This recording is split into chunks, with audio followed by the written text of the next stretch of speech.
ជារៀងរាល់ថ្ងៃខ្ញុំចង់បំរើទ្រង់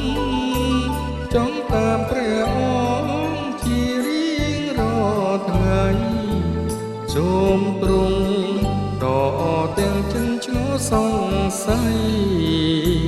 ប្រទាននៅក្តីជំនឿសង្ឃឹម